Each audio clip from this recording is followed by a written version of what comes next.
क्या आपने कभी ऐसा पल जिया है जब किसी की एक छोटी सी बात या हरकत ने आपके मन को पूरी तरह बेचैन कर दिया? शायद ऑफिस में बॉस की आलोचना, बाजार में किसी की असभ्यता या घर पर अपने ही किसी अपने का ताना। ऐसा लगा जैसे आपका गुस्सा, आपकी बेचैनी आपके काबू से बाहर हो गई। आज की भागदौड़ भरी दुनिया में यह बेहद आम है। छोटी छोटी परेशानियां हमें चिढ़ा देती हैं और गहरी नाराजगी हमें भीतर से खोखला कर देती है। लेकिन क्या कोई ऐसा रास्ता है जिससे हम इन भावनाओं पर काबू पा सकें? क्या हम इतने सशक्त बन सकते हैं कि कोई हमारी शांति को भंग न कर सके? क्या हम एक ऐसी जिंदगी जी सकते हैं जो दूसरों की बातों या हरकतों से आजाद हो? स्टोइक सोच पर हमारा जवाब है हाँ, और यह जवाब हमें स्टोइक दर्शन में मिलता है। स्टोइक दर्शन जो हजारों साल पहले मार्कस ऑरेलियस, एपिक्टेटस और सेनेका जैसे महान दार्शनिकों ने अपनाया, आज भी उतना ही प्रासंगिक और ताकतवर है। यह दर्शन हमें सिखाता है कि सच्ची शांति बाहर की परिस्थितियों में नहीं, बल्कि हमारे भीतर की सोच में छिपी है। यह हमें वह हिम्मत देता है कि हम चाहे कितनी भी मुश्किल परिस्थिति में हों, अपनी आंतरिक शांति को बनाए रख सकें। स्टोइक सोच के इस खास सफर में आज हम 7 ऐसे व्यावहारिक तरीकों की बात करेंगे जो न सिर्फ आपकी भावनाओं को नियंत्रित करने में मदद करेंगे, बल्कि आपको एक ऐसी जिंदगी जीने का रास्ता दिखाएंगे जो शांत, संतुलित और सशक्त हो। ये 7 तरीके सिर्फ किताबी सिद्धांत नहीं हैं, ये स्टोइक दर्शन के गहरे सबक हैं जिन्हें हमने आपके लिए आसान, कारगर और रोजमर्रा की जिंदगी में लागू करने लायक बनाया है। तो इस स्क्रिप्ट को ध्यान से सुने, क्योंकि इनमें से एक भी तरीका अगर आप अपनी जिंदगी में उतार लेते हैं तो यह आपके जीवन में तुरंत बदलाव ला सकता है। चलिए स्टोइक सोच के साथ इस सफर की शुरुआत करते हैं। पहला तरीका, स्वीकृति की ताकत को अपनाएं। स्टोइक दर्शन का एक मूल मंत्र है, जो आपके नियंत्रण में नहीं है उसे स्वीकार करें। इसका मतलब यह नहीं कि हमें हर स्थिति को पसंद करना या उससे सहमत होना है, बल्कि यह है कि हमें हर परिस्थिति को बिना विरोध के पूरे दिल से अपनाना सीखना होगा। मार्कस ऑरेलियस ने अपनी किताब मेडिटेशंस में लिखा, तुम्हें जो मिला है उसे प्यार करो, क्योंकि यही तुम्हारी किस्मत है। यह स्वीकृति हमें गुस्से, तनाव और निराशा के उस चक्र से बाहर निकालती है जो हमें बार बार परेशान करता है। कल्पना करें, आप दिल्ली की भीड़भाड़ वाली सड़कों पर ट्रैफिक में फंस गए हैं। चारों तरफ हॉर्न की आवाजें, देरी का डर और सामने वाला ड्राइवर जो बिना सिग्नल दिए लेन बदल रहा है। यह सब आपको गुस्सा दिला सकता है। आप सोच सकते हैं, लोग इतने लापरवाह क्यों हैं? मुझे अब तक घर पहुंच जाना चाहिए था। लेकिन इस गुस्से से क्या हासिल होगा? सिर्फ आपका तनाव बढ़ेगा। अब जरा सोचिए, अगर आप इस पल को स्वीकार कर लें, अगर आप खुद से कहें, यह ट्रैफिक मेरे नियंत्रण में नहीं है, लेकिन मैं अपनी शांति चुन सकता हूं। आप अपने पसंदीदा गाने चला सकते हैं या इस समय का इस्तेमाल अपने दिन को रिफ्लेक्ट करने के लिए कर सकते हैं। अचानक ट्रैफिक एक समस्या नहीं, बल्कि एक मौका बन जाता है। यही है स्वीकृति की ताकत जो स्टोइक सोच आपको सिखाना चाहता है। एपिक्टेटस ने कहा था, जो हो रहा है उसके साथ बहो। यह सोच हमें जीवन के प्रवाह को अपनाने की ताकत देती है। उदाहरण के लिए, मान लीजिए आपने अपने बच्चे के स्कूल प्रोजेक्ट के लिए रात भर मेहनत की, लेकिन टीचर ने उसमें कमियां निकाल दी। आप गुस्सा हो सकते हैं, सोच सकते हैं कि टीचर को आपके प्रयास की कदर नहीं, लेकिन अगर आप स्वीकृति को अपनाएं तो आप खुद से कहेंगे, मैंने अपना सर्वश्रेष्ठ किया।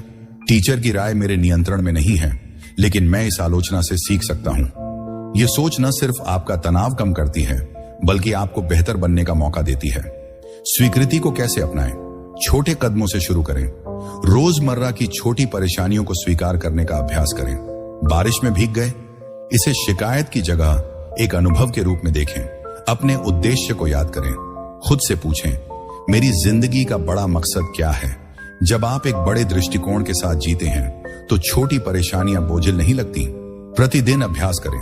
हर सुबह खुद से कहें, आज मैं हर स्थिति को जैसी है वैसी स्वीकार करूंगा। स्टोइक सोच का मानना है कि स्वीकृति कमजोरी नहीं, बल्कि ताकत है। यह वह हथियार है जो आपको जीवन की हर चुनौती का सामना करने की हिम्मत देता है। तो अगली बार जब कोई स्थिति आपको परेशान करे, रुकें, सांस लें और स्वीकृति को चुनें। दूसरा तरीका, दूसरों का आकलन करना छोड़ दें। क्या आपने कभी गौर किया कि हम कितनी जल्दी दूसरों को जज कर लेते हैं? ऑफिस में कोई सहकर्मी देर से आया और हम सोचते हैं कितना गैर जिम्मेदार इंसान है। बाजार में कोई जोर से बोल रहा है और हम तुरंत कहते हैं कितना असभ्य है। ये आंकलन हमारे मन में गुस्सा, चिढ़ और नकारात्मकता भर देते हैं। लेकिन स्टोइक दर्शन हमें सिखाता है कि दूसरों का आंकलन करना छोड़ देना नकारात्मक भावनाओं से मुक्त होने का सबसे ताकतवर तरीका है। मार्कस ऑरेलियस ने लिखा, तुम्हारे पास हमेशा यह विकल्प है कि तुम्हारी कोई राय न हो। इसका मतलब है कि हमें हर व्यक्ति या स्थिति पर तुरंत फैसला सुनाने की जरूरत नहीं है। जरा सोचिए, जब आप किसी को जज करते हैं तो आप अपने मन में एक कहानी बना लेते हैं। उदाहरण के लिए, अगर कोई ऑटो ड्राइवर आपको गलत रास्ते से ले जाए तो आप सोच सकते हैं यह मुझे ठग रहा है। लेकिन क्या आपने सोचा कि शायद वह नया है या उसे रास्ता समझ नहीं आया? जब हम दूसरों को जज करते हैं तो हम उनकी कहानी को अनदेखा कर देते हैं और खुद को गुस्से के हवाले कर देते हैं। स्टोइक सोच का यह सबक हमें सिखाता है कि दूसरों का आंकलन करना हमारे मन का बोझ बढ़ाता है। कल्पना करें, आप एक रेस्तरां में हैं और वेटर गलती से आपका ऑर्डर देर से लाता है। आपका पहला विचार हो सकता है कितना लापरवाह है। लेकिन अगर आप रुककर सोचें, शायद उसका दिन बहुत व्यस्त है या वह तनाव में है, तो आपका गुस्सा कम हो जाएगा। इसका मतलब यह नहीं कि आप गलत व्यवहार को सही ठहरा रहे हैं, बल्कि आप अपनी शांति को प्राथमिकता दे रहे हैं। आंकलन छोड़ने का अभ्यास कैसे करें? जागरूकता विकसित करें। जब भी आप किसी को जज करते पकड़ें, रुकें और खुद से पूछें, क्या यह विचार मेरे लिए जरूरी है? सहानुभूति अपनाएं। दूसरों की परिस्थितियों को समझने की कोशिश करें। हर इंसान अपनी जिंदगी की जंग लड़ रहा है। खुद को याद दिलाएं, कोई भी पूरी तरह अच्छा या बुरा नहीं होता। लोग अपनी समझ और हालात के अनुसार काम करते हैं। सेनेका ने कहा था, हम दूसरों की गलतियों को देखकर गुस्सा करते हैं, लेकिन अपनी गलतियों को भूल जाते हैं। स्टोइक सोच आपको यह सिखाता है कि दूसरों को जज करने की बजाय उनकी कमियों को एक मौके के रूप में देखें, अपने धैर्य और सहानुभूति को बढ़ाने का मौका। अगली बार जब कोई आपको परेशान करे, रुकें, सांस लें और खुद से पूछें, क्या मैं गुस्से को चुनना चाहता हूं या शांति को? तीसरा तरीका, नियंत्रण छोड़ने की कला सीखें। हमारी ज्यादातर परेशानियां इस उम्मीद से शुरू होती हैं कि लोग और परिस्थितियां हमारे हिसाब से चलें। हम चाहते हैं कि हमारा बॉस हमारी मेहनत की तारीफ करे, कि हमारा पार्टनर हमारी हर बात समझे, कि मौसम हमारी योजना के मुताबिक रहे। लेकिन सच्चाई यह है कि दुनिया हमारे नियंत्रण में नहीं है। स्टोइक सोच के इस तीसरे तरीके में हम सीखेंगे कि जो हमारे बस में नहीं है, उसे छोड़ देना कितना आजाद करता है। एपिक्टेटस ने कहा, कुछ चीजें हमारे नियंत्रण में हैं और कुछ नहीं। हमारे नियंत्रण में हैं हमारे विचार, हमारी प्रतिक्रियाएं, हमारे कार्य। बाकी सब दूसरों की राय, मौसम, परिणाम हमारे बस में नहीं है। जब हम उन चीजों को नियंत्रित करने की कोशिश करते हैं जो हमारे बस में नहीं, तो हम गुस्सा, निराशा और तनाव को न्योता देते हैं। उदाहरण के लिए, मान लीजिए आपने एक बिजनेस मीटिंग के लिए बहुत मेहनत की। आपने प्रेजेंटेशन तैयार किया, हर सवाल का जवाब सोचा, लेकिन क्लाइंट ने आखिरी मौके पर मीटिंग कैंसिल कर दी। आप गुस्सा हो सकते हैं, सोच सकते हैं यह कितना गैर प्रोफेशनल है, लेकिन क्या आपका गुस्सा मीटिंग को वापस ला सकता है? नहीं। इसके बजाय अगर आप स्वीकार करें कि क्लाइंट का फैसला आपके नियंत्रण में नहीं है और आप इस समय का इस्तेमाल कुछ और रचनात्मक करने में करें, तो आपकी शांति बनी रहेगी। स्टोइक सोच का यह सबक हमें सिखाता है कि नियंत्रण छोड़ना हार नहीं, बल्कि ताकत है। कल्पना करें, आप अपने बच्चे को बोर्ड एग्जाम के लिए तैयार कर रहे हैं। आप उन्हें पढ़ाते हैं, गाइड करते हैं, लेकिन आप उनके नंबर तय नहीं कर सकते। अगर आप उनके रिजल्ट को लेकर तनाव में रहेंगे, तो यह आपकी और उनके दोनों की शांति छीन लेगा। इसके बजाय अपना सर्वश्रेष्ठ करें और बाकी को छोड़ दें। नियंत्रण छोड़ने का अभ्यास कैसे करें? 3 सवाल पूछें।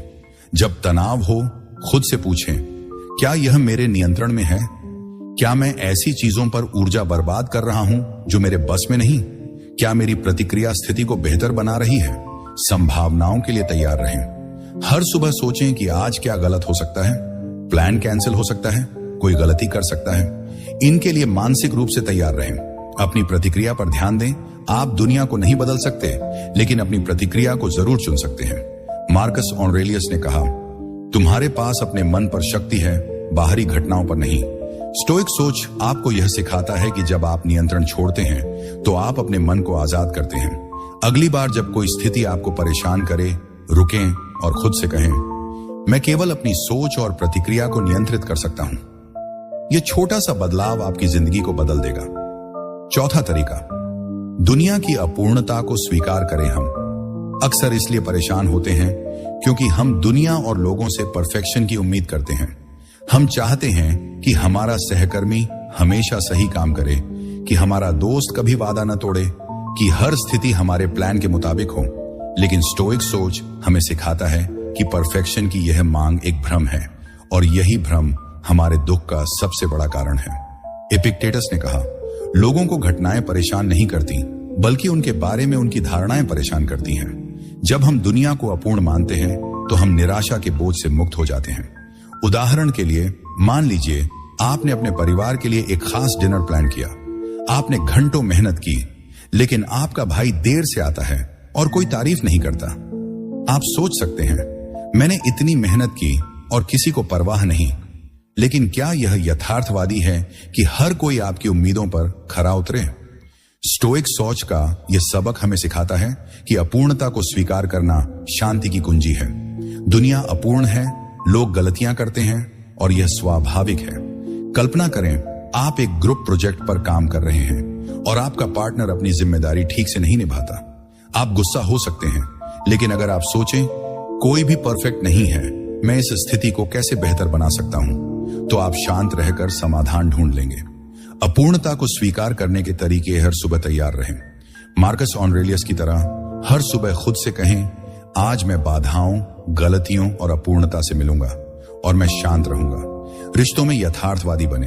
अपने पार्टनर, दोस्त या परिवार से परफेक्शन की उम्मीद न करें। उनकी कमियों को उनके इंसान होने का हिस्सा माने। क्षमा को अपनाएं। जब कोई गलती करे तो खुद से पूछें, क्या मैंने कभी गलती नहीं की? क्षमा करना आपको न सिर्फ शांत रखता है, बल्कि आपके रिश्तों को भी मजबूत बनाता है। सेनेका ने कहा, जो बहादुर है वह स्वतंत्र है। दुनिया की अपूर्णता को स्वीकार करने का साहस आपको न सिर्फ करुणा सिखाता है, बल्कि आंतरिक स्वतंत्रता भी देता है। स्टोइक सोच आपको यह सिखाता है कि खुशी अपूर्णता में ही छिपी है। अगली बार जब कोई आपकी उम्मीदों पर खरा ना उतरे, मुस्कुराएं और सोचें, यह दुनिया का हिस्सा है और मैं इससे ऊपर हूं। आपने मुझसे कहा कि मैं अपने हिसाब से 7वां तरीका बनाऊं, और मैंने इसके लिए स्टोइक दर्शन के एक गहरे और व्यावहारिक सिद्धांत को चुना है, वर्तमान में जीना। यह तरीका न सिर्फ स्टोइक दर्शन के मूल सिद्धांतों पर आधारित है, बल्कि आज की तेज रफ्तार और तनाव भरी जिंदगी में भी बेहद कारगर है। तो चलिए इसे विस्तार से समझते हैं कि यह तरीका क्या है, यह कैसे काम करता है और यह आपकी भावनाओं को नियंत्रित करने और शांत जीवन जीने में कैसे मदद कर सकता है। स्टोइक दर्शन हमें सिखाता है कि हमारी शांति और खुशी इस बात पर निर्भर नहीं करती कि हमारे पास क्या है या भविष्य में क्या होगा, बल्कि इस बात पर कि हम अभी इस पल में अपने मन को कैसे संभालते हैं। मार्कस ऑरेलियस ने कहा था, तुम्हारे पास अब भी जो है वही पर्याप्त है। इसका मतलब है कि हमें बीते हुए कल की चिंता या आने वाले कल के सपनों में उलझने की बजाय सिर्फ वर्तमान पर ध्यान देना चाहिए। वर्तमान में जीना यानी अपने मन को इस क्षण में पूरी तरह मौजूद रखना, न अतीत के पछतावे में डूबे हुए, न भविष्य की आशंकाओं में खोए हुए। आज की दुनिया में हमारा दिमाग लगातार भटकता है। सुबह उठते ही हम सोचते हैं, आज मीटिंग में क्या होगा, या कल जो हुआ वो ठीक नहीं था। लेकिन स्टोइक दर्शन कहता है कि बीता हुआ बदल नहीं सकता और भविष्य अभी आपके हाथ में नहीं है। जो आपके पास है वो है यह पल, और यही वह जगह है जहां आप अपनी भावनाओं को नियंत्रित कर सकते हैं। वर्तमान में जीना एक मानसिक अभ्यास है। यह आपको सिखाता है कि आप अपनी ऊर्जा और ध्यान को सिर्फ उसी चीज पर लगाएं जो अभी हो रही है। जब आप ऐसा करते हैं तो आप उन नकारात्मक भावनाओं से बच जाते हैं जो अतीत को याद करने या भविष्य की चिंता करने से पैदा होती है। स्टोइक दार्शनिक सेनेका ने लिखा था, हम भविष्य की आशंका से डरते हैं और अतीत के बोझ से दुखी होते हैं, लेकिन दोनों ही हमारे पास नहीं है। उदाहरण के लिए, मान लीजिए आप ऑफिस में हैं और आपको पता चलता है कि आपकी मेहनत से तैयार की गई रिपोर्ट में कोई गलती रह गई। आपका पहला विचार हो सकता है, मैंने इतनी मेहनत की फिर भी गलती कैसे हुई? अतीत का पछतावा, या अब बॉस क्या सोचेगा, मेरी नौकरी खतरे में पड़ सकती है, भविष्य की चिंता। ये दोनों ही विचार आपको तनाव और गुस्से में डाल देंगे। लेकिन अगर आप वर्तमान में जीने का तरीका अपनाएं तो आप खुद से कहेंगे, अभी मैं क्या कर सकता हूं, मैं इस गलती को ठीक कर सकता हूं और अगली बार बेहतर करूंगा। आपका ध्यान अभी के काम पर रहेगा और आपकी भावनाएं संतुलित रहेंगी। ये भावनाओं को नियंत्रित करने में कैसे मदद करता है? हमारी ज्यादातर भावनात्मक परेशानियां इसलिए होती हैं क्योंकि हमारा दिमाग वर्तमान से हटकर कहीं और भटक रहा होता है। गुस्सा, चिंता, उदासी ये सब तब बढ़ते हैं जब हम या तो अतीत की किसी बात को लेकर खुद को कोसते हैं या भविष्य की अनिश्चितता से डरते हैं। वर्तमान में जीना आपको इनसे मुक्ति देता है। यह आपको वह शक्ति देता है कि आप अपनी भावनाओं को उस चीज से जोड़ें जो सचमुच आपके सामने है, न कि उन ख्यालों से जो सिर्फ आपके दिमाग में है। मान लीजिए आप अपने दोस्त के साथ बहस कर रहे हैं। वह कुछ ऐसा कह देता है जो आपको चुभ जाता है।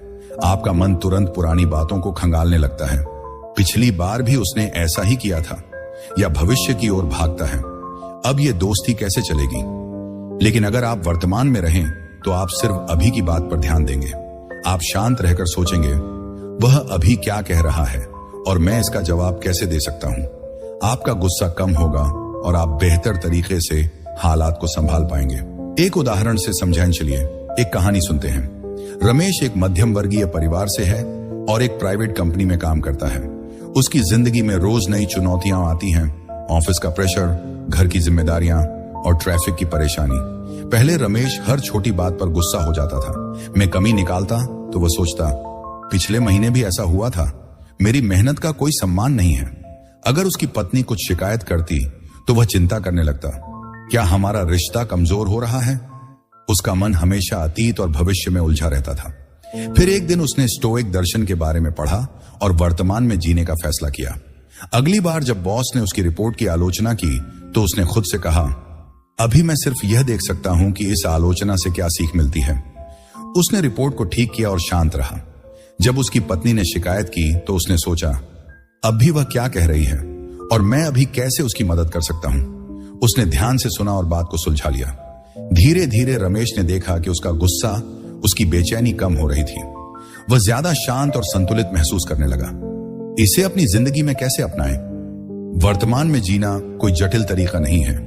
इसे आप रोजमर्रा की जिंदगी में आसानी से लागू कर सकते हैं। यहां कुछ व्यावहारिक कदम हैं। सांस पर ध्यान दें। जब आप तनाव में हों या भावनाएं उफान पर हों तो रुकें और अपनी सांस को महसूस करें। यह आपको वर्तमान में वापस लाता है। छोटे कामों में डूब जाएं। खाना खाते वक्त सिर्फ खाने का स्वाद लें। चाय पीते वक्त उसकी गर्माहट महसूस करें। अपने दिमाग को अभी में रखें। खुद को याद दिलाएं। दिन में कई बार खुद से कहें, मैं अभी यहां हूं, अतीत गया, भविष्य अभी नहीं आया। हर सुबह संकल्प लें। सुबह उठते ही सोचें, आज मैं सिर्फ वर्तमान पर ध्यान दूंगा, जो मेरे सामने होगा उसी को संभालूंगा। स्टोइक दर्शन से इसका संबंध तरीका स्टोइक दर्शन के मूल सिद्धांत से सीधे जुड़ा है कि हमें सिर्फ उसी चीज पर ध्यान देना चाहिए जो हमारे नियंत्रण में है। एपिक्टेटस ने कहा था, तुम्हारा काम अभी जो तुम कर सकते हो उसे करना है। अतीत और भविष्य हमारे नियंत्रण में नहीं है, लेकिन वर्तमान है। जब आप इस पल में जीते हैं तो आप अपनी प्रतिक्रियाओं को चुन सकते हैं, अपनी भावनाओं को संभाल सकते हैं और एक शांत जीवन की नींव रख सकते हैं। तो यह था मेरा 7वां तरीका, वर्तमान में जीना। यह स्टोइक दर्शन का एक ऐसा उपहार है जो आपको सिखाता है कि सच्ची शांति बाहर की चीजों में नहीं, बल्कि आपके मन की वर्तमान अवस्था में छिपी है। अगली बार जब आप खुद को तनाव, गुस्से या चिंता में पाएं तो रुकें, सांस लें और खुद से पूछें, मैं अभी क्या कर सकता हूं। यह छोटा सा सवाल आपकी भावनाओं को नियंत्रित करेगा और आपको एक शांत, सशक्त जीवन की ओर ले जाएगा। क्या आपको यह तरीका पसंद आया? इसे आजमाएं और देखें कि यह आपकी जिंदगी में क्या बदलाव लाता है।